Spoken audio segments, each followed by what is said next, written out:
Mahigit 11.5 billion pesos na tinapyas sa 2025 budget ng Department of Education alinsunod sa inaprobahan ng Bicameral Conference Committee. Pinasisilip ni Pangulong Bongbong Marcos kung paano maibabalik.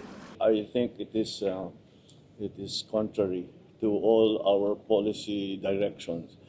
When we talk about the STEM development of our educational sector, and then to the continuing development, because yung nawala na 10 billion comes from the computerization item. Pinahihimay rin ng Pangulo mahigit 288 billion pesos na dagdag o insertion ng mga mambabata sa 2025 budget ng DPWH na dahilan na mahigit 1 trilyong pisong ilalaan sa agawaran. Sa saligang batas kasi, edukasyon dapat ang may pinakamalaking pondo taon-taon. Sa inalis namang halos 75 billion pesos sa subsidy sa PhilHealth, sinabi ng Pangulo na may 500 billion pesos naman daw na reserve funds ang ahensya. At ang problema sa PhilHealth ay hindi pondo, kundi sa pagproseso ng claims.